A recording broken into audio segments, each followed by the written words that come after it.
जब जॉब चाहिए सरकारी तो इंडिया करे अड्डा 24/7 पर तैयारी। अड्डा 24/7 India number 1 government job preparation app. नमस्कार, सौरभ द्विवेदी नाम है हमारा और आप देखना शुरू कर चुके हैं लल्लन टॉप शो। तारीख 14 सितंबर 2022। लंबी सुनवाई के बाद क्रिकेट प्रशासन पर सुप्रीम कोर्ट का एक बड़ा फैसला आया था। खबर क्या बनी? हेडलाइंस छपी, बीसीसीआई की जीत हुई, सौरभ गांगुली और जय शाह अगले 3 साल तक अपने पद पर बने रहेंगे। 18 अक्टूबर की तारीख तक ये खबर मूर्त रूप लेती, लेकिन उससे पहले खेल हो गया। क्या खेल हुआ आपको बताते हैं विस्तार से, क्योंकि क्रिकेट में हमारी और आपकी करोड़ों भारतीयों की बहुत दिलचस्पी है। पर सबसे पहले हम एक क्लीशे मुहावरा बोलेंगे कि क्रिकेट अनिश्चितताओं का खेल है, लेकिन भारतीय क्रिकेट के प्रशासन में भी ये अनिश्चितता खूब नजर आ रही है। खबर है कि सौरभ गांगुली की जगह अब बीसीसीआई के अगले अध्यक्ष पूर्व क्रिकेटर रोजर बिन्नी होंगे। खबर आपको पता चल गई होगी, एक दिन पुरानी है, लेकिन आज बड़ी खबर में बात इसके पीछे की खबर पर करेंगे। सौरभ गांगुली का पत्ता क्यों कटा? टीएमसी जो इल्जाम लगा रही है वो सत्य है या बात कुछ और है? ये क्लैश ऑफ इंटरेस्ट का क्या मामला है? तमिलनाडु से कौन आया? एक बड़े मंत्री के घर पर क्या कथित तौर पर मीटिंग हुई जिसमें सब खुलासे किए गए और फिर नए सिरे से इस पदवी को तय किया गया? क्या सौरभ गांगुली को आईपीएल की चेयरमैनी ऑफर की गई थी? क्या वो अंतर्राष्ट्रीय क्रिकेट काउंसिल में अपनी जगह तलाश रहे थे? सब पर बात करेंगे आज बड़ी खबर में। 11 और 12 अक्टूबर की तारीख बीसीसीआई यानी भारतीय क्रिकेट कंट्रोल बोर्ड में पदाधिकारियों के चुनाव के लिए मुकर्रर थी। पदाधिकारियों के नाम भी तय थे। ऐसा माना जा रहा था कि पुराने पदाधिकारी रिपीट होंगे, पर एक मीटिंग हुई और गेम बदल गया। किसने की मीटिंग और कौन लोग शामिल थे, इस सवाल के जवाब पर भी आएंगे, लेकिन सबसे पहले चीज़ों की शुरुआती स्ट्रक्चर को समझ लेते हैं। बीसीसीआई में 5 बड़े पद होते हैं: president, secretary, treasurer, vice president और ज्वाइंट सेक्रेटरी। ये 5 बड़े पद। इसके अलावा एक बड़ा पद और होता है आईपीएल चेयरमैन का। सौरभ गांगुली प्रेसिडेंट थे, जय शाह सेक्रेटरी थे, ट्रेजरर थे अरुण धूमल, ये केंद्रीय सूचना और प्रसारण मंत्री अनुराग ठाकुर के भाई हैं। वाइस प्रेसिडेंट राजीव शुक्ल, कांग्रेस से राज्यसभा के सांसद, और ज्वाइंट सेक्रेटरी थे जयेश जॉर्ज। और आईपीएल प्रेसिडेंट की कुर्सी ब्रजेश पटेल नाम के क्रिकेट प्रशासक के पास थी। इन सब का कार्यकाल 3 साल का होता है। 3 साल पूरे हुए तो दोबारा चुनाव का वक्त आया। चुनाव होता उससे पहले सुप्रीम कोर्ट का फैसला आ गया। फैसला क्या था वो जानने से पहले ये जान लें कि मामला सुप्रीम कोर्ट में गया क्यों था। दरअसल 2018 में लोढ़ा कमेटी की सिफारिशों के बाद बीसीसीआई का नया संविधान लागू हुआ। इसके मुताबिक जिस भी पदाधिकारी ने राज्य या बीसीसीआई में 2 कार्यकाल पूरे किए हैं वो अगले 3 साल तक कोई पद बीसीसीआई में नहीं ले सकता था। मतलब ये कि उसे 3 साल का कूलिंग पीरियड यानी गैप लेना होगा। आमतौर पर बीसीसीआई के ज़्यादातर पदाधिकारी राज्यों के क्रिकेट बोर्ड से आते हैं, तो ऐसे में वो बीसीसीआई में एक ही कार्यकाल पूरा कर सकते थे। इसी संविधान के खिलाफ सौरभ गांगुली सुप्रीम कोर्ट गए। मांग की गई कि इसमें बदलाव किया जाए। फैसला बीसीसीआई के पक्ष में आया, प्रावधान से राहत मिल गई। कोर्ट के फैसले के मुताबिक अब बीसीसीआई में लगातार 2 बार पद लिया जा सकता है। उसके बाद 3 साल का कूलिंग पीरियड लागू होगा। फैसला पक्ष में आया तो माना गया कि अध्यक्ष, सेक्रेटरी समेत तमाम पदाधिकारी रिपीट होंगे। जय शाह रिपीट हुए, लेकिन गांगुली का पत्ता कट गया और यहीं से विवाद शुरू हुआ। टीएमसी ने इसे मुद्दा बना दिया। आरोप लगाया कि बंगाल चुनाव में सौरभ गांगुली बीजेपी में शामिल नहीं हुए, इसलिए उन्हें बीसीसीआई से बाहर कर दिया गया। सुनिए टीएमसी नेता मदन मित्रा ने क्या कहा। जिस दिन वो बीसीसीआई का प्रेसिडेंट बना उससे 7 दिन पहले मेरा साथ एक प्रोग्राम में थे। उन्होंने ऐसा कुछ नहीं दिखाया कि मैं बीसीसीआई का प्रेसिडेंट हूं, क्योंकि वो नाम से ही बीसीसीआई का प्रेसिडेंट का ऊपर है। उसका नाम है Saurabh Ganguly, the x Indian captain. अगर बीजेपी का इंटेंशन ऐसा है, इट्स एब्सोल्युटली मैलाफाइडी। अगर हमारा साथ दो, नहीं तो तुमको निकाल दिया जाएगा। अगर दूसरा आदमी होता था तो तुरंत उसको अरेस्ट कर लेते थे। तो शायद सौरभ को अरेस्ट करने का साहस और हिम्मत नहीं दिखाया। बंगाल चुनाव के बीच चर्चा थी कि सौरभ गांगुली बीजेपी में शामिल हो सकते हैं, लेकिन चुनाव से ऐन पहले गांगुली अस्पताल में भर्ती हो गए थे। खबर आई कि हार्ट में कुछ दिक्कत है। बात आई गई हो गई, लेकिन अब टीएमसी कल को आज से जोड़कर आरोपों की शक्ल दे रही है। जवाब बीजेपी की तरफ से भी आया है, सुनिए। शांतनु सेन को किसने बोला कि बीजेपी ज्वाइन करने ऑफर दिया गया? उनके सामने दिया गया था। उन्होंने ऑफर दिया होगा टीएमसी ज्वाइन करने के लिए, चोरों के साथ कौन जाएगा? नहीं गए। कभी सौरभ गांगुली बोले कि पॉलिटिक्स में आएंगे, किसी पार्टी में जाएंगे, उनको जबरदस्ती बीजेपी में ढकेला जा रहा था।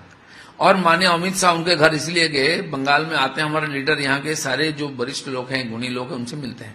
हमारे राष्ट्रीय अध्यक्ष जी आए, पंडित अजय चक्रवर्ती के घर गए, उनको सम्मानित किए। वैसे अमित शाह बीबीसी के प्रेसिडेंट थे और गांगुली जी उनके घर गए, भोजन भी किए। और गांगुली एक योग्य व्यक्ति है, अपने तपस्या पर उन्होंने बड़े हुए और सम्मान उनको प्राप्त हुआ और अपना कार्यकाल पूरा किया उन्होंने। और उनकी अध्यक्षता में कमेटी ने निर्णय लिया कि अगले चेयरमैन या प्रेसिडेंट रजरबिनी बनेंगे, जो सीनियर और जो विश्व कप विजयी दल की वो सदस्य भी रहे। लेकिन टीएमसी को और कोई इशू नहीं है, अब सरकार डूब रही है, एडमिनिस्ट्रेशन फेल है, उनके नेता एमएलए एमपी मंत्री जेल जा रहे हैं और सीबीआई के चंगुल में है। खेल पर राजनीति और राजनीति का खेल गजब माया है। इससे कोई इनकार नहीं कर सकता कि सत्ता चाहे किसी की भी हो, राजनीति की दिलचस्पी क्रिकेट में हमेशा रहती है। केपीएन सालवे से लेकर शरद पवार तक या फिर अनुराग ठाकुर से लेकर जय शाह तक क्रिकेट प्रशासकों के पॉलिटिकल कनेक्शन का लंबा इतिहास है। हम वर्तमान की बात करते हैं। अब ये लगभग तय है कि 1983 वर्ल्ड कप के हीरो रोजर बिन्नी अध्यक्ष होंगे। उपाध्यक्ष कांग्रेस नेता राजीव शुक्ल, ट्रेजरर की कुर्सी मिलेगी बीजेपी विधायक और मुंबई बीजेपी के अध्यक्ष आशीष शेलार को, और ज्वाइंट सेक्रेटरी होंगे असम के मुख्यमंत्री हिमंत बिस्व शर्मा के करीबी देवोजीत सैकिया। क्यों ये लगभग तय है? क्योंकि किसी और ने पर्चा नहीं भरा और सेक्रेटरी की पोस्ट तो छूट ही गई, उस पर होंगे जय शाह। सारे नामों का आधिकारिक ऐलान 18 अक्टूबर को हो जाएगा। अब सवाल है कि गांगुली का पत्ता कैसे कटा। जवाब के लिए हमने 2 सीनियर स्पोर्ट्स जर्नलिस्ट से बात की, इंडिया टुडे ग्रुप के स्पोर्ट्स एडिटर विक्रांत गुप्ता और इंडियन एक्सप्रेस ग्रुप के देवेंद्र पांडे। सुनिए दोनों को। सुप्रीम कोर्ट ने यह नहीं कहा था कि सौरव गांगुली बने रहेंगे। सुप्रीम कोर्ट ने यह कहा था कि आपके बोर्ड प्रेसिडेंट और सेक्रेटरी को आप एक एक टर्म और दे सकते हैं, कूलिंग ऑफ की जरूरत नहीं है, आप 6 साल लगातार दे सकते हैं। तो उसमें जब आप कहते हैं बोर्ड प्रेसिडेंट या आप कहते हैं बोर्ड सेक्रेटरी, तो उस रूलिंग में कहीं पर जय शाह और सौरव गांगुली का नाम नहीं लिखा था। और मुझे लगता है कि लोग बहुत इस चीज को लेकर कह रहे हैं कि देखिए आपने कैसे हटा दिया। बट आपको 2 बातें समझना बड़ा जरूरी होगा। जब सौरव गांगुली बने थे 2019 में, तो क्या सबने कहा था कि बड़ा अच्छा काम हुआ, एक क्रिकेटर आया? आज अगर सौरव का टर्म खत्म हुआ है तो आपने क्या किया? आपने उनको रिप्लेस एक और वर्ल्ड कप विनिंग प्लेयर के साथ किया ना। तो मुझे लगता है कि जब आप सुप्रीम कोर्ट की हियरिंग की बात करते हैं, टेक्निकली सबसे पहली जो एप्लीकेशन थी वो सौरव ने डाली थी, उसके बाद बीसीसीआई ने डाली थी। लेकिन हकीकत यह है कि प्रेसिडेंट का टर्म और सेक्रेटरी के टर्म की बात हुई थी, वहां पर किसी का नाम नहीं लिखा हुआ था। और मुझे लग रहा है कि शायद ये इम्कानात मिल गए थे कि सौरव रिटेन नहीं होंगे। जब ये सुप्रीम कोर्ट का जजमेंट आया है, उससे पहले ये क्लियर हो चुका था कि सौरव अब अध्यक्ष तो नहीं बनेंगे। क्योंकि अगर आप एक बीसीसीआई का इतिहास देखें तो कोई भी अध्यक्ष 2 टर्म ज्यादा नहीं रहा है, एटलीस्ट मैं जितना 15 सालों में देखा हूं। तो ये स्वाभाविक था कि जितने भी एक अपलिफ्ट होगा तो जय शाह जो बिहाइंड द सीन सारा बीसीसीआई वही चला रहे थे। सौरव गांगुली फेस तो थे, पर जितनी भी बागडोर थी इंडियन क्रिकेट की वो उनके हाथ में थी, सारा चीज अहमदाबाद से चल रहा था। तो सौरव का आना कोई सरप्राइज नहीं है। अगर आप बीसीसीआई थोड़ा भी फॉलो करते रहेंगे तो इट वाज नेचुरल कि ये आएगा ही आएगा। ये था कि जय क्यों नहीं बने, उसके पीछे भी बहुत सारी कहानियां हो सकती हैं, पर सौरव का जाना लगभग तय हो ही चुका था उसमें। मतलब ये कि सौरव गांगुली का जाना लगभग तय हो चुका था। वही बात रिपीट हो रही है। टीएमसी आरोप लगा रही है कि इसके पीछे भी राजनीति है, पर खबर है कि कुछ दिनों पहले दिल्ली में एक बड़ी मीटिंग हुई। सूत्रों के मुताबिक मीटिंग में क्रिकेट प्रशासकों के साथ गृह मंत्री अमित शाह भी थे। इस दौरान लंबे समय तक बीसीसीआई चलाने वाले एन श्रीनिवासन ने सौरव गांगुली के कार्यकाल पर सवाल खड़े कर दिए। उन्होंने गांगुली की कार्यप्रणाली पर सवाल उठाए। कन्फ्लिक्ट ऑफ इंटरेस्ट की बात सामने आई, जैसे टीम इंडिया की स्पॉन्सर कोई और कंपनी है और दादा किसी और कंपनी का प्रचार कर रहे थे। ऐसे तमाम मुद्दों पर बात हुई और आखिर में रोजर बिन्नी का नाम सामने आया अध्यक्ष के तौर पर। सवाल ये है, रोजर बिन्नी ही क्यों? सुनिए खेल पत्रकारों से। इस समय अगर आप जय शाह अगर आप हैं तो आप बहुत ही थिन आइस पे खड़े रहेंगे, क्योंकि कुछ भी हो जाए उन पे लाछन लगेगा। और अगर आप देखें तो शायद एक बैठक हुई थी दिल्ली में, जिसमें जितनी मेरी जानकारी है उसमें मतलब जय शाह थे एक बड़े कैबिनेट मंत्री थे, उनके घर पे हुई है। अनुराग ठाकुर जी थे जो पूर्व बीसीसीआई प्रेसिडेंट रह चुके हैं। श्रीनिवासन थे जो बीसीसीआई के पूर्व प्रेसिडेंट रह चुके हैं। राजीव शुक्ला, ब्रिजेश पटेल जो आईपीएल चेयरमैन थे, तो उसमें रोजर बिन्नी भी थे। तो ये डिसाइड हुआ कि क्यों ना एक फॉर्मर क्रिकेटर को ही रिप्लेस करे। तो इन्होंने ढूंढने लगे कि किसको अब रिप्लेस किया जाए। तो अगर आप ये जो नया लोधा के बाद वाला अगर स्टेट एसोसिएशन में झांकें, तो सिर्फ रॉजर बुन ही एकमात्र ऐसे प्लेयर थे, फॉर्मर प्लेयर, जो प्रेजेंट पोस्ट पे कहीं पे हैं, नहीं तो सब एडमिनिस्ट्रेटर ही हैं। आप ब्रजेश पटेल की बात कर रहे हैं, उनकी एक्चुअली 70 साल की उम्र जो है नवंबर में हो जाएगी, विच मीन्स कि वो क्वालिफाइड नहीं होंगे, जो एज कैप आपने लगाया हुआ है। होता क्या है, ये हमारे सिस्टम में है कि जो चुन लिया जाता है, टीम में चुन लिया जाता है, बोर्ड में चुन लिया जाता है, एसोसिएशन में चुन लिया जाता है, हम लोग उनकी बात नहीं करते, हम बात करते हैं जो चुने नहीं जाते। ये खिलाड़ी क्यों नहीं चुना गया, ये अधिकारी क्यों नहीं चुना गया। Roger Binny Karnataka State Cricket Association के प्रेसिडेंट है, जैसे Sourav Ganguly CAB Cricket Association of Bengal के प्रेसिडेंट थे। तो जब आप एक स्टेट के अदारे को हेड करते हैं तो नेचुरली आप बोर्ड की एजीएम अगर आप अटेंड कर रहे हैं तो आप क्वालिफाइड है। तो उस लिहाज से एक क्रिकेटर ने एक क्रिकेटर को रिप्लेस किया है, और आई थिंक ये एक ट्रेंड बनता जा रहा है। अगर आप देखें हालिया जहां पर कोर्ट्स की इंटरफेरेंस बहुत ज्यादा हो गई है, तो स्पोर्ट्स फेडरेशन क्या कर रही हैं, भले आपने हॉकी देखा हो या बाकी जगह देखा हो, आप जो मेन चेहरा होता है, अब कोशिश करते हैं कि उस रिस्पेक्टिव खेल के किसी पुराने खिलाड़ी को आगे किया जाए। और भी थे, जय शाह की बात वाकई चल रही थी कि वो प्रेसिडेंट हो जाएंगे, लेकिन आपको यह भी समझना होगा कि जो सुप्रीम कोर्ट की जो रूलिंग के बाद जो कॉन्स्टिट्यूशन है, उसके हिसाब से ज्यादा पावर्स, काम करने की जो ज्यादा पावर्स हैं, वो सेक्रेटरी के पास है, और सेक्रेटरी को कहते हैं द चीफ एग्जीक्यूटिव। तो सेक्रेटरी के पास काम करने की ज्यादा पावर्स हैं। अब मुझे नहीं लगता कि ये इंडिविजुअल फैसला रहा होगा कि जय शाह ने सोचा होगा चलो यार मैं अब प्रेसिडेंट नहीं बनता, मैं सेक्रेटरी रह जाता हूं। मुझे लगता है कि वो भी एक स्टेज पर प्रेसिडेंट बनना चाहते थे, और मैंने ये भी सुना है कि शायद जो ज्यादातर मेंबरान थे, आपके जो मेंबर्स थे बोर्ड के, वो भी चाहते थे कि जय शाह प्रेसिडेंट बन जाए। लेकिन आपको कभी कभी ना वो एडिशन और सब्ट्रैक्शन पर भी चलना होता है, क्योंकि बीसीसीआई कोई एक इंसान नहीं चलाता भाई, उसमें एक एन श्रीनिवासन कैंप भी है, उनके पास भी वोट्स हैं। तो कई ऐसे और अधिकारी हैं जो मुझे लगता है कि मिस आउट कर गए। For example Haryana cricket Association के अनिरुद्ध चौधरी, उनका भी बड़ा नाम चल रहा था, अब वो ट्रेजरर रह चुके हैं। तो ट्रेजरर जो रह चुका हो, उसके लिए तो अगर दोबारा आप आना चाहें कभी भी, तो आप ट्रेजरर तो आ नहीं सकते, जॉइंट सेक्रेटरी आप आ नहीं सकते, या आपके लिए सेक्रेटरी होता है या प्रेसिडेंट होता है, लेकिन वो कुर्सियां दो ही थी। तो इसलिए कई और ऐसे अधिकारी थे जो रह गए। यह भी हकीकत है कि शायद सौरव को ये कहा गया था कि जी आप बोर्ड प्रेसिडेंट तो हम नहीं कंटिन्यू कराना चाहते, लेकिन आप चाहें तो आईपीएल चेयरमैन बन जाएं। अब शायद आईपीएल चेयरमैनशिप सौरव गांगुली को छोटी लगी हो, जो कि वाजिब बात भी हो सकती है। बोर्ड प्रेसिडेंट के बाद आईपीएल चेयरमैन कौन बनना चाहता है, तो उन्होंने कहा नहीं। लेकिन मैंने ये सुना है कि अभी भी वो आईसीसी जाना चाहते हैं, कि बीसीसीआई उनको अगर आईसीसी भेज दे तो वहां पर वो कंटिन्यू करें। लेकिन जो फिलहाल हालात हैं, जो हवा है, उसके हिसाब से आई वोंट बी सरप्राइज्ड कि सौरव गांगुली को आईसीसी भी ना भेजा जाए। रोजर बिन्नी के अध्यक्ष बनने की कहानी आपने समझ ली, अब जरा राजनीति के पहलू को भी समझते हैं। आपको याद हो, जब बीसीसीआई में भ्रष्टाचार के आरोप लगे थे, तब प्रशासकों की एक समिति बनी थी जिसे सीओए के नाम से जाना गया था। उसके अध्यक्ष पूर्व सीएजी विनोद राय रहे, सदस्य लेखक रामचंद्र गुहा भी थे। 2020 में छपे इंडियन एक्सप्रेस के एक आर्टिकल में रामचंद्र गुहा आरोप लगाते हैं कि भारतीय क्रिकेट को अमित शाह और एन श्रीनिवासन चला रहे हैं। गांगुली को हटाए जाने में भी राजनीति की बात कही जा रही है, लेकिन क्रिकेट में राजनीति का होना क्या गलत है? सुनिए इस पर खेल पत्रकार क्या कहते हैं। मैं आपको सबसे पहले इतना बताऊं कि आज अगर क्रिकेट इतनी बड़ी है तो उसके पीछे एक पॉलिटिकल इंसान थे जिसने बीसीसीआई को ये ताकत दी थी। उनका नाम था एनकेपी साल्वे। आपने फिल्म में तो देखा होगा, आपने पढ़ा भी होगा।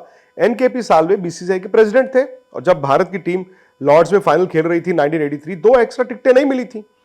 अब उस वक्त जगमोहन डालमिया और आईएस बिंद्रा, 2 यंग एडमिनिस्ट्रेटर्स ने एनकेपी साल्वे के साथ मिलकर वर्ल्ड कप इंग्लैंड से इंडिया लेकर आए। वो सरकार में थे। जब आप सरकार में होते हैं और आपकी एक क्लाउड होता है, तो you can pull the strings. और मेरे हिसाब से, आई डोंट नो, मुझे लगता है कि बीसीसीआई सबसे अच्छे तरीके से हिंदुस्तान में चलाई जाती है, other than as compare to other federations. जहां तक आप पॉलिटिकल क्लाउड की बात करते हैं, वो हमेशा है, बल्कि बीसीसीआई तो आपके सामने एक एग्जांपल है। राजीव शुक्ला कांग्रेस के एक सीनियर लीडर हैं, और आप बाकी पॉलिटिकल फैमिलीज की एसोसिएशन की बात करते हैं, वो एक साथ बैठते हैं। अरुण जेटली जब बीसीसीआई के इतने बड़े बिगविग थे तो वो सबको अपने साथ बिठाकर चलते थे। और मुझे लगता है कि पॉलिटिकल क्लाउड होना हिंदुस्तान में बुरी बात नहीं। मैं आपको एक एग्जांपल देता हूं।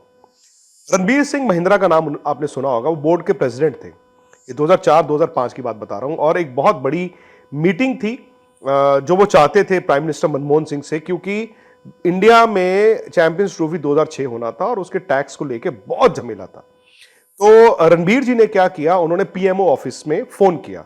उनको उम्मीद नहीं थी, उन्होंने फोन करके बताया कि मैं रणबीर महिंद्रा बोल रहा हूं, मैं बोर्ड प्रेसिडेंट हूं और मैं मनमोहन सिंह जी से, प्राइम मिनिस्टर से एक अपॉइंटमेंट चाहता हूं। उन्होंने कह के बात छोड़ दी, क्योंकि तब तक कुछ नहीं हो रहा था। आप हैरान होंगे, उनको 2 घंटे बाद पीएमओ से फोन आया। उन्होंने कहा, मिस्टर रणबीर महिंद्रा, कल प्राइम मिनिस्टर मनमोहन सिंह आपको मिलेंगे। वो गए, सारा मैटर जो है रिजॉल्व हुआ। तो ये पॉलिटिकल होना ना होना, मुझे लगता है कि अगेन हम ग्लास को आधा खाली देखते हैं, आधा भरा नहीं देखते। हम अगर क्रिकेट को इतना टारगेट करते हैं तो बाकी खेलों में देखिए ना, हॉकी में आप क्यों पीछे रह गए, आप बाकी फेडरेशंस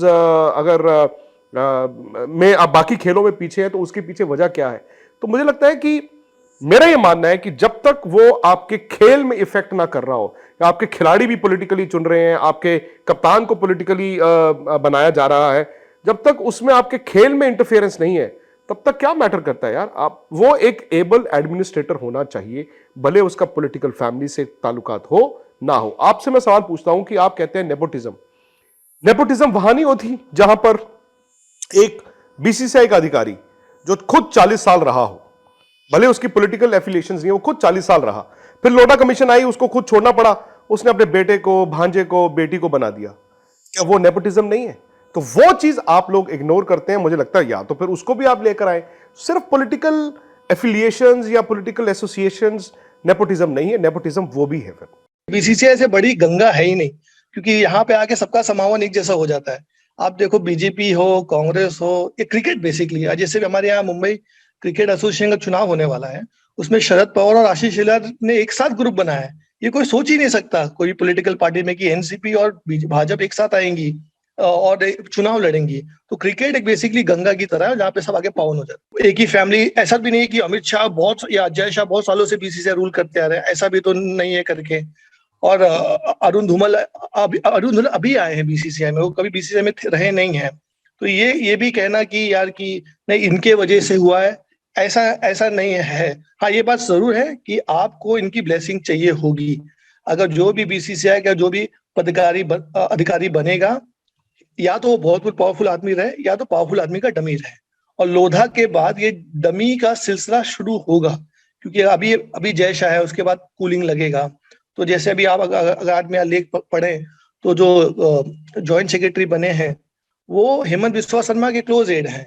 और जितने भी देखा जाए तो जितने भी बीजेपी के प्रोमिनेंट लोग हैं, दे हैड मेजर से कि कौन क्या रहेगा। तो देखिए, आशीष शेलार हैं, वो मुंबई बीजेपी के चीफ हैं, एमएलए भी हैं, और अमित शाह से काफी अच्छे संबंध रखते हैं।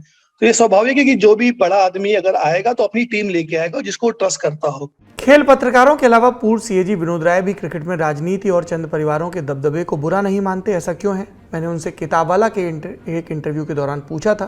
पूरे शो का लिंक आपको डिस्क्रिप्शन में मिल जाएगा, अभी आप वो हिस्सा सुनिए। न्यूज़ रिपोर्ट आई है कि उन फैमिलीज़ का अभी भी कैप्चर है इन एसोसिएशंस पे। देखिए, स्टेट एसोसिएशंस या बीसीसीआई का मॉडल क्या है? एक डेमोक्रेटिक मॉडल है। तो अगर आपकी काबिलियत है कि आप कुछ वोट इकट्ठा कर सकते हैं तो आप इलेक्ट हो जाएंगे, चाहे आप उस फैमिली के हों या नई फैमिली के हों। तो अब इन फैमिलीज़ की अगर काबिलियत है कि वो वोट इकट्ठा कर लें अपने स्टेट में या कंट्री में, तो वो इलेक्ट हो जाते हैं या उनका नॉमिनी इलेक्ट हो जाता है।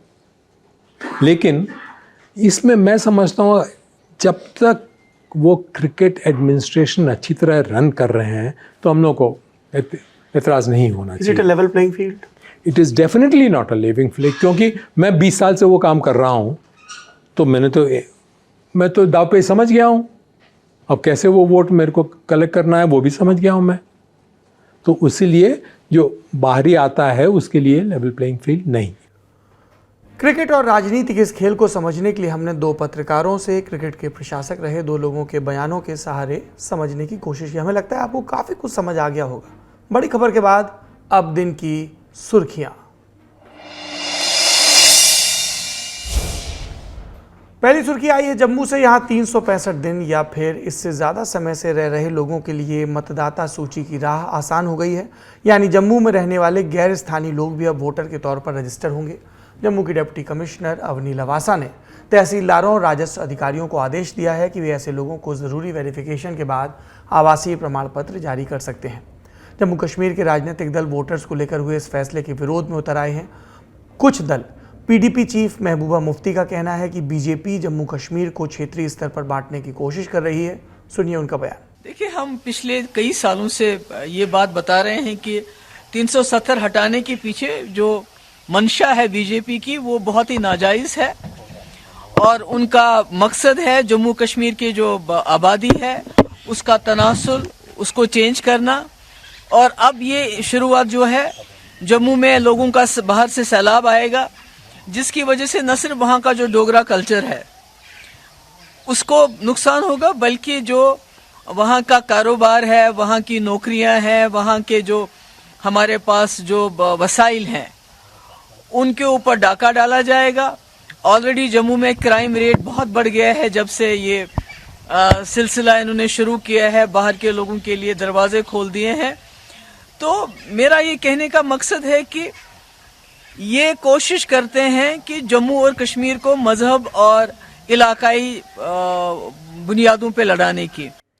पीडीपी के अलावा विरोध की पिच पर नेशनल कॉन्फ्रेंस भी उतरी। पार्टी की ओर से ट्वीट किया गया जिसमें लिखा था कि सरकार जम्मू कश्मीर में 25 लाख गैर स्थानीय वोटर्स को जोड़ने के अपने प्लान के साथ आगे बढ़ रही है। बीजेपी चुनाव से डर रही है और जानती है कि वो बुरी तरह हारेगी। जम्मू कश्मीर के लोगों को इन साजिशों को चुनाव के दौरान हराना चाहिए। जम्मू में बाहरी वोटरों के लिए जारी किए गए आदेश का करीब सभी स्थानीय पार्टियां, यानी ऐसी पार्टियां जो जम्मू कश्मीर से शुरू हो रही हैं, वो विरोध कर रही हैं एक पार्टी को छोड़कर, वो है बीजेपी। सुनिए बीजेपी का बयान। इसमें बाहर के लोगों की कोई बात नहीं है। जो भारत में कानून लागू होता है वो जम्मू कश्मीर में क्यों नहीं लागू होगा? अगर ऐसा कोई प्रावधान वहाँ है तो यहाँ भी होना चाहिए। और ये एक प्रथा है कि पहला अपना वोट कटा करके दूसरा तभी अपना वोट बनवा सकता है। इसमें कोई गलत नहीं है कि अगर कोई व्यक्ति यहाँ राज्य सरकार में केंद्र द्वारा भेजा जाता है या केंद्र सरकार के कोई कर्मचारी हैं या सुरक्षा बल हैं तो उनको वोट बनवाने में कोई अधिकार नहीं। इसमें खामखा उनको चिल्लाने की आदत है। अब धारा 370 नहीं है, उनको याद होना चाहिए। अब सवाल यह है कि क्या इससे पहले जम्मू कश्मीर में गैर स्थानीय लोगों को वोट डालने का अधिकार था या नहीं? दरअसल आर्टिकल 370 के तहत जम्मू कश्मीर को विशेष राज्य का दर्जा प्राप्त था। वहाँ जम्मू कश्मीर जन प्रतिनिधित्व कानून 1957 के तहत मतदाता सूची बनती थी। इसके तहत विधानसभा चुनाव में सिर्फ जम्मू कश्मीर के स्थानीय नागरिकों को ही वोट देने का हक था। 370 हटने के बाद जम्मू कश्मीर में भी केंद्र का जन प्रतिनिधित्व कानून लागू हो गया, यानी पूरे देश में जो कानून है वही अब जम्मू कश्मीर में है। हालांकि पहले भी बाहर के जो लोग वहाँ पर रह रहे थे उन्हें वोटिंग का कुछ अलग ढंग से अधिकार था। कुछ लोगों कैसे, उन्हें नॉन परमानेंट रेजिडेंट यानी एनपीआर वोटर्स में गिना जाता था। एनपीआर वोटर सिर्फ लोकसभा चुनाव में वोट डाल सकते थे। 2019 के लोकसभा चुनाव के दौरान इनकी संख्या करीब 32,000 थी। अगस्त में जम्मू कश्मीर के मुख्य चुनाव अधिकारी हृदयेश कुमार ने घोषणा की थी कि बाहर से आए लोग भी केंद्र शासित प्रदेश के चुनाव में वोट डाल सकेंगे, बशर्ते वो वहां पर रह रहे हो। हालांकि उस वक्त 1 साल तक रहने वाले लोगों का जिक्र नहीं किया गया था। उस वक्त कहा गया था कि गैर स्थानीय लोगों की लिस्ट में शामिल होने की एकमात्र शर्त यह है कि उन्हें अपने राज्य की वोटर लिस्ट से अपना नाम हटवाना होगा। दूसरी सुर्खी का संबंध आम आदमी पार्टी के पूर्व नेता और बीजेपी नेता तेजिंदर पाल सिंह बग्गा से है। आज यानी 12 अक्टूबर के दिन दोनों को पंजाब आम आदमी पार्टी के पूर्व नेता कुमार विश्वास और बीजेपी के नेता तेजिंदर पाल सिंह बग्गा, इस वाक्य को आप यूं सुने। 12 अक्टूबर के दिन इन दोनों को यानी कुमार विश्वास को और तेजिंदर पाल बग्गा को पंजाब और हरियाणा हाईकोर्ट से बड़ी राहत मिली है। हाईकोर्ट ने दोनों के खिलाफ दायर एफआईआर को रद्द कर दिया है। अब हम ये समझेंगे कि मामला क्या था, दोनों के खिलाफ एफआईआर किसने दर्ज कराई थी। सबसे पहले बात तेजिंदर सिंह बग्गा की। दर्शकों को याद होगा कि इस साल मार्च के महीने में एक फिल्म रिलीज हुई थी, नाम था कश्मीर फाइल्स। इस फिल्म को लेकर काफ़ी विवाद भी हुआ था। दिल्ली के सीएम केजरीवाल ने फिल्म को लेकर एक टिप्पणी की थी। कहा था कश्मीरी पंडितों के नाम पर कोई करोड़ों कमा गया और बीजेपी को पोस्टर लगाने का काम दे दिया। केजरीवाल की इस टिप्पणी के खिलाफ बग्गा की ओर से बयानबाजी हुई और मोहाली में फिर उनके खिलाफ धार्मिक भावनाएं भड़काने के आरोप में केस दर्ज कराया गया। उस वक्त बग्गा की गिरफ्तारी पर काफ़ी हाई वोल्टेज ड्रामा भी हुआ था। दूसरी ओर कुमार विश्वास पर अप्रैल के महीने में केस कराया गया। उन पर आरोप था कि उन्होंने अरविंद केजरीवाल को खालिस्तान समर्थक बताया। फिलहाल आज आए अदालत के फैसले को बग्गा सच की जीत बता रहे हैं और कुमार विश्वास क्या कह रहे हैं, सुनिए। मैं सबसे पहले तो न्यायपालिका का आभार व्यक्त करता हूं, उन तमाम वकील साहिबान का आभार व्यक्त करता हूं जो मेरी अनुपस्थिति में मेरा केस वहाँ लड़ते रहे। पंजाब की उस महान जनता को जो मुझे बहुत प्रेम करती है उसका भी आभार व्यक्त करता हूं। और अगर ठीक से आपने उस निर्णय को पढ़ा हो तो उसके अंतिम पैरे में न्यायालय ने साफ कहा है कि ये क्लियर कट केस है मिसयूज ऑफ पावर का, सत्ता के मिसयूज का। उन्होंने अमेरिका के राष्ट्रपति बेंजामिन फ्रैंकलिन और नेहरू जी का भी उल्लेख किया है कि अब व्यक्ति की आज़ादी को इस तरह आप एफआईआर के भेष में घुस के दबा नहीं सकते। अगली सुर्खी एशिया के सबसे धनी इंसान गौतम अडानी से जुड़ी है। गौतम अडानी की कंपनी ADNL को टेलीकॉम सेक्टर के लिए इंटीग्रेटेड टेलीकॉम लाइसेंस यानी एकीकृत लाइसेंस मिल गया है। ADNL ने हाल ही में हुई 5G स्पेक्ट्रम नीलामी में 20 वर्षों के लिए 212 करोड़ रुपए में 400 मेगाहर्ट्ज का स्पेक्ट्रम खरीदा था। उस समय अडानी समूह ने टेलीकॉम सेक्टर में एंट्री लेते हुए कहा था कि वो अपने डाटा सेंटर्स के साथ सुपर ऐप के लिए एयरवेव का उपयोग करने का प्लान बना रहे हैं। इस स्पेक्ट्रम का इस्तेमाल समूह के भीतर की कारोबारी गतिविधियों के लिए किया जाएगा। कंपनी ने तब यह भी कहा था कि 5G स्पेक्ट्रम बिजली वितरण से लेकर बंदरगाहों तक गैस की खुदरा बिक्री और हवाई अड्डों तक को सपोर्ट देगा। आसान भाषा में कहा जाए तो अब अडानी समूह लाइसेंस मिलने के बाद अपने नेटवर्क पर लंबी दूरी की कॉल करने और इंटरनेट सेवाओं का विस्तार कर पाएगा। इस लाइसेंस के मिलने के बाद कंपनी भविष्य में अपनी 5G सेवाओं को विस्तार दे सकती है। कयास लग रहे हैं कि अडानी की टेलीकॉम सेक्टर में एंट्री का असर सीधे सीधे इस सेक्टर की दूसरी कंपनियों पर, जिसमें रिलायंस की जियो है, एयरटेल और वोडाफोन की साझा कंपनी है, उस पर भी पड़ेगा। एयरटेल और वोडाफोन और आइडिया की साझा कंपनी इन पर। अगली सुर्खी कई लोगों के चेहरे की मुस्कान से जुड़ी है। आज केंद्रीय कैबिनेट की बैठक हुई जिसमें हुए फैसलों की जानकारी देने के लिए सूचना और प्रसारण मंत्री अनुराग ठाकुर ने प्रेस कॉन्फ्रेंस की। बताया कि रेलवे के 11.27 लाख यानी 11,27,000 कर्मचारियों को 1,832 करोड़ रुपए का प्रोडक्टिविटी लिंक्ड बोनस दिया जाएगा। ये 78 दिनों का बोनस होगा और इसकी अधिकतम सीमा 17,951 रुपये होगी। कैबिनेट की बैठक में देश की अर्थव्यवस्था की रीढ़ माने जाने वाली पेट्रोलियम और गैस कंपनियों को लेकर भी फैसले हुए। अनुराग ठाकुर ने बताया कि कैबिनेट ने सार्वजनिक क्षेत्र की पेट्रोलियम कंपनियों द्वारा पिछले 2 साल के दौरान रसोई गैस और LPG की लागत से कम मूल्य पर बिक्री करते हुए जो उन्हें नुकसान हुआ उसकी भरपाई के लिए 22,000 करोड़ रुपए की ग्रांट को मंजूरी दी है। दर्शक जानते ही होंगे पिछले कुछ महीनों में वैश्विक बाजार में कच्चे तेल की कीमतों में काफ़ी उछाल आया था, लेकिन फ्यूल की घरेलू कीमतों में इजाफा उतना नहीं हुआ। इस वजह से इन कंपनियों को भारी नुकसान हो रहा था। इसके साथ ही नॉर्थ ईस्ट के विकास के लिए भी 6,600 करोड़ रुपए के प्रावधानों को मंजूरी मिली है। आखिरी सुर्खी आपकी जेब से जुड़ी है। बीते सितंबर के महीने में खुदरा महंगाई दर अगस्त के 7% से बढ़कर 7.41% पर आ गई, जो इस साल अप्रैल के बाद सबसे ज़्यादा है। महंगाई बढ़ने की बड़ी वजह अनाज और सब्जियों के दाम में तेजी को माना जा रहा है। देश की खुदरा महंगाई दर पिछले 9 महीनों से लगातार भारतीय रिजर्व बैंक के संतोषजनक स्तर की ऊपरी सीमा से अधिक है। नरेंद्र मोदी सरकार ने RBI को खुदरा महंगाई दर को 2 से 6% रखने की जिम्मेदारी दे रखी है। नरेंद्र मोदी सरकार ने नहीं, ये कुल मिलाकर व्यवस्था ही ऐसी है, लेकिन पिछले 9 महीनों से ये सीमा से बाहर है। ऐसे में विपक्षी दल, जाहिर सी बात है और ज़रूरी भी बात है कि केंद्र की नरेंद्र मोदी सरकार से सवाल पूछ रहे हैं। ये सवाल इसलिए भी और तेज़ी से पूछे जाते हैं क्योंकि 2014 में जब नरेंद्र मोदी ने भारतीय जनता पार्टी का नेता रहते हुए सत्ता के लिए दावेदारी प्रस्तुत की थी, तब महंगाई को एक बड़ा मुद्दा बनाया गया था। ये नारा चला था, बहुत हुई महंगाई की मार, अब की बार मोदी सरकार। इसलिए भी ये सवाल बार बार पूछा जाता है। आज के लल्लन टॉप शो में इतना ही। अपना और अपनों का ख्याल रखिए। शुभ रात्रि। लल्लन टॉप का सबसे ठस, ठेठ और ठसकदार बेबी आ गया है लल्लन टॉप का पॉडकास्ट, जिसका नाम है बाजा, और ये बजेगा सिर्फ लल्लन टॉप ऐप पर।